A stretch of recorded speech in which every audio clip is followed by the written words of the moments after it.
What's up, our guys? It's your favorite Marvel trio. YKSD Goblok is here. Granny! Chewy! And we are the Marvel Slumber Squad.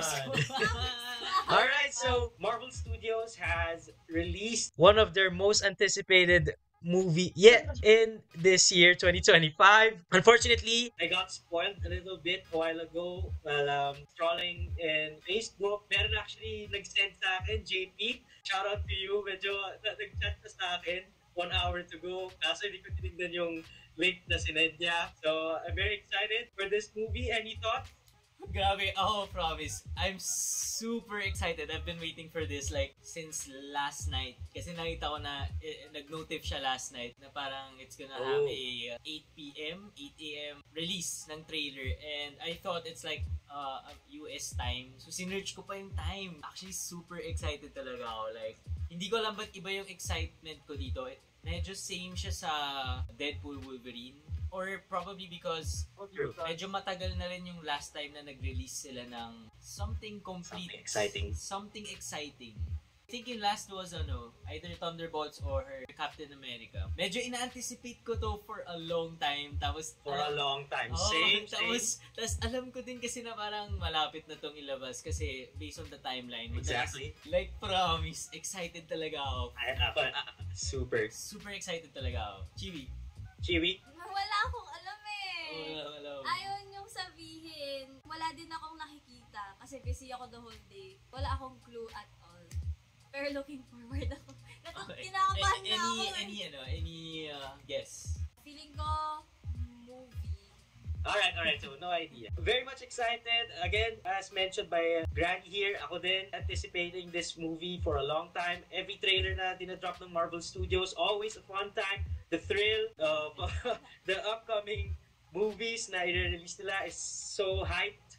So, Marvel Studios, please give us a great one. Let's go! Let's dive in! Let's go! Welcome to the Baxter Building. We make a point to do family dinner every week. Sunday at 7, on the dot, no matter what. We're all here. Okay. Let's go, brother. With Richards. Susan Storm. Kirby. Yeah, I'll be the judge of that. Oh, wow, the thing looks good. Okay. Okay, is this guy good or what? I want to add a couple cloves of garlic. Not because it's not delicious, I just want to add a little bit of zip, okay? Yo. Before we went up the first time, Let's go. you couldn't turn invisible. Oh, shoot. Ben wasn't a rock. The best pilot in the world right here. Yeah.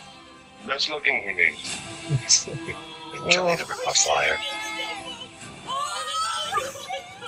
He's always been a rock. Johnny is Johnny. And I am right here. Whatever life throws at us, we face it together. Okay, so they're famous. Oh my god, we got Human Torch. Ooh, who's that? Oh my god, please. Oh my god, it's Galactus. Oh my god, Galactus. Okay. Your steps. July 25th. Welcome to the family, son. Oh god. Alright. Wow. Oh my flock. That really made me cry. Alright. Wow. So there we have it, guys. Fantastic Four. First steps. Okay. Honestly, wow. Again, first, I just want to bring this out immediately. The Thing looks freaking great. Oh, I love the Thing looks. Nung lumabas si Ben Grimm, grabe, ang ganda ng itsura niya. Wala akong masabi. I was expecting a practical, honestly. Pero maganda itsura niya. Naiyak ako, as in, the first time Ben Grimm showed himself as the Thing, it really made me teary-eyed, dude. So, grabe yun. Kayo, ano first reaction? Ang pogi lang nila, men. Oo, Ang pogi lang nila. Yes. Pero Perfect casting. honestly, beaten pa rin. Beaten ako. Same here. Parang yung feeling ko din sa Thunderbolts na sobrang teaser lang talaga siya. Pero grabe, sobrang na-overwhelm ako kasi sobrang idol ko talaga si Pedro Pascal. Tapos Oo sobrang nga. happy ako makita siya na sa MCU na. Kaya medyo nabitin din ako, hindi siya nagpakita ng powers niya. Oo nga, yung iba napakita Yung iba nila. nagpakita na. Si Reed Richards, Pedro Pascal, Mr. Fantastic, never. Di siya nagpakita ng stretching abilities niya. Yeah. So, hindi nila binibigay lahat, basically. Para may expectin pa tayo, no? Paglabas ng movie, or for sure, upcoming trailers pa ng Fantastic Four. We have Herbie as well, the robot. And you know what? Feel ko yung pagka-family nila. Oh, Yun yung masasabi actually, same. Na-feel ko yung pagka-family nila. Pero it was a grabe. Yung expectations ko is way higher than what I initially expected, right? How about you, Chiwi? Any thoughts? Ganda! Sobrang unique nung nila for me, yung aesthetic nila. Kasi kahit na meron silang specific na, alam mo yung luma siya, pero futuristic. Ganon yung Yes, dating. retro-futuristic. Oo, ganon. Tapos, sobrang bago niya na isang buong movie na ganon. Parang hindi pa ako nakakakita ng ganon.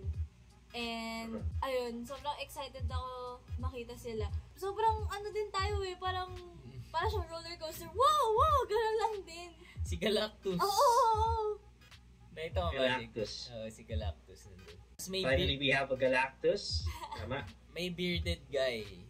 Long hair. Yes, there's a bearded guy as well. Na, Pero may theory ako I know, sino yun. kilala ko yung artist na yun, although medyo na, sino nga ba yung artista na yun? Hindi ko alam eh. Okay na yun, ayoko na ma-spoil, pero interesting, we have that guy. So, another reaction of mine, MCU's own take sa kanilang suit, the fantastic suit. Ang ganda talaga.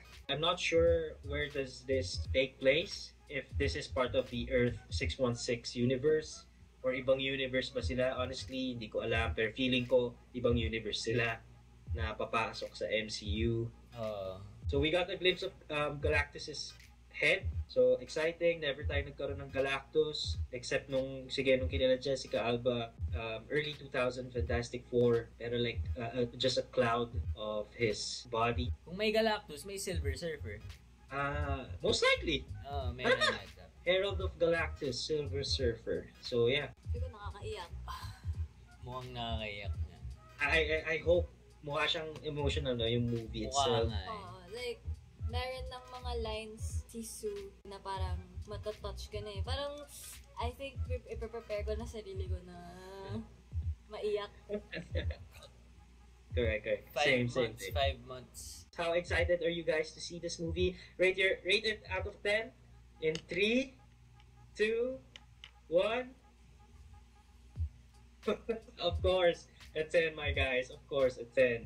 Thank you very much, guys, for watching. I hope you guys enjoyed our reaction video. Stay tuned on our after review on Captain America Brave New World this coming Valentine's Day, February 14. If you enjoyed this video, please do show us some love by leaving a like, subscribing, sharing, commenting down below how excited you guys are rated out of 10. Fantastic Four First Steps movie coming July 25th, 2025. It's your boy Mikey SD. Goblok is here. Granny. Chewy! And we are the Marvel Slumber Squad. We'll see you guys on the next video. Peace!